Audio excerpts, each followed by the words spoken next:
바삭하고 고소한 빵과 부드럽게 익은 새우살이 조화를 이루는 멘보샤. 방송에서 유명세를 탄 뒤 한때 SNS를 휩쓸었던 멘보샤는 어느새 웬만한 중국 음식점이라면 어디서든 먹을 수 있는 대표 메뉴가 됐습니다. 그런데 정작 중국 본토에서는 멘보샤를 시키면 엉뚱한 요리가 나온다는데 이게 대체 무슨 일일까요? 중식집에서 먹으니 당연히 중국 음식이라고 생각했던 멘보샤. 오늘은 MZ들의 최애 간식, 멘보샤의 유래에 대한 이야기를 해보려고 합니다. 우리에게 익숙한 멘보샤는 다진 새우를 4등분쯤 자른 식빵 사이에 끼워 기름에 바삭하게 튀겨낸 요리인데요. 멘보샤라는 이름은 중국어로 빵, 面包, 그리고 새우, 샤를 합친 말인데 面包샤를 엉터리로 읽은 발음이지만 이미 사람들에게 오랫동안 이렇게 불려서 그냥 멘보샤로 굳어지게 됐습니다. 이름만 들으면 일단 중국 음식이 분명 맞는 것 같긴 한데 정작 중국 본토에 가서 멘보샤를 시키면 빵가루를 입힌 새우튀김 같은 음식을 내오는 경우가 많다고 합니다. 실제로 중국 검색 엔진에서 面包샤를 검색하면 새우튀김 사진이 훨씬 많이 나옵니다. 그뿐만이 아니에요. 웬만하면 다 중국이 원조라고 우기는 일부 중국 네티즌들조차도 선뜻 중국이 멘보샤의 종주국이라고 내세우지 않는데요. 어떤 중국 블로거는 심지어 멘보샤를 한국 가서 꼭 먹어야 될 음식으로 소개하고 있어요. 그렇다면 멘보샤는 과연 중국 음식이 맞을까요? 멘보샤의 유래에 대해서는 여러 가지 설이 있는데 일반적으로 홍콩에서 비롯됐다는 주장이 가장 유력합니다.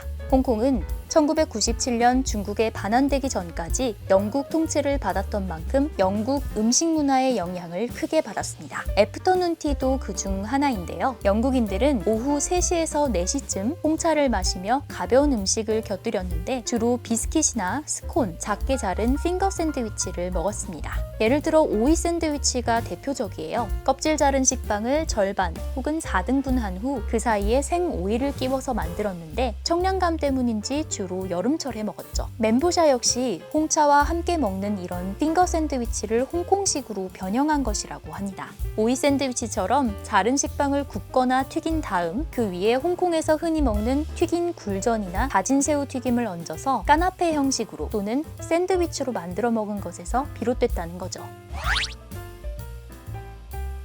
처음에 한 홍콩 호텔에서 애프터눈 티에 곁들이는 음식으로 개발했다고 하는데 홍콩에선 멘보샤보다도 샤 싼밍즈, 샤多士라고 불렀습니다. 여기서 샤는 새우라는 뜻이고 싼밍즈는 샌드위치, 多士는 토스트를 중국어로 음역한 단어입니다. 홍콩에서 쓰는 광동어로는 하도시라고 하는데 이게 일본에도 전해져서 하토시라고 불린다고 합니다. 중화 요리가 발달한 나가사키 지역의 명물 요리라고 하네요.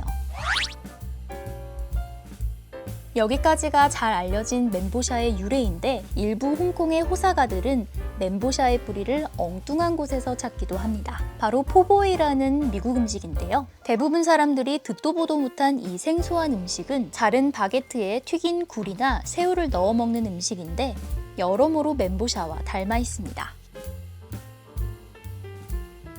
19세기 미국 남부 뉴올리언스에서 처음 만들어졌다고 하는데 이곳은 프랑스 문화의 영향을 많이 받은 곳이라 식빵 대신 바게트를 많이 먹었습니다. 날씨도 홍콩처럼 덥고 습한 데다 바다 근처라 바게트와 함께 튀긴 해산물 등을 즐겨 먹었다고 합니다. 포보이는 뉴올리언스에서 처음 만들어졌지만 차이나타운이 있는 샌프란시스코를 비롯한 캘리포니아로 퍼지면서 유명해졌습니다. 포보이라는 이름도 나름 유래가 있는데요. 뉴올리언스에서 파크웨이라는 베이커리를 운영하던 마틴 형제는 1929년 미국 노면전차 파업 당시 1800여 명의 운전사와 기관사들을 위해 샌드위치를 무료로 제공했는데 이때 주방에서 주문을 받을 때마다 Here comes another poor boy 라고 외쳤다고 합니다. 그래서 이 샌드위치 이름은 poor boy가 됐는데 이걸 미국 남부 사투리로 읽다 보니 포보이가 된 거죠. 여러 유래설을 서로 연결해 뇌피셜을 돌려보자면 홍콩의 한 호텔 업자가 미국에서 새우튀김 바게트빵인 포보이를 먹어보고는 영국의 핑거 샌드위치와 결합해 홍콩식으로 개발해서 만든 음식이 멘보샤가 아닐까 싶습니다. 물론 진실은 아무도 모르지만요. 홍콩에 멘보샤가 등장한 건 약 100년 전쯤이라고 하는데요. 그럼 한국에선 언제부터 멘보샤가 알려지기 시작했을까요? 확인된 최초의 기록은 1962년 중국 요리 튀김 요리 편에 나온 레시피입니다. 당시 이름은 샤른 두스였다고 하는데 역시 새우 토스트라는 뜻이에요. 언론에 멘보샤가 처음 등장한 건 1968년 한 일간지에서였습니다. 만들기 쉽고 값싼 여름철 별미라는 이름으로 멘보샤의 조리법이 신문에 실렸다고 합니다. 사실 과거 멘보샤는 호텔 중식당에서나 먹을 수 있는 고급 요리였어요. 보기에는 쉬워 보이지만 식빵을 태우지 않으면서 새우속을 제대로 익히려면 생각보다 까다롭고 정성이 많이 들어가는 요리거든요. 그런데 최근 10년 사이 이 멘보샤를 대중화한 장본인들로 꼽히는 분들이 있습니다.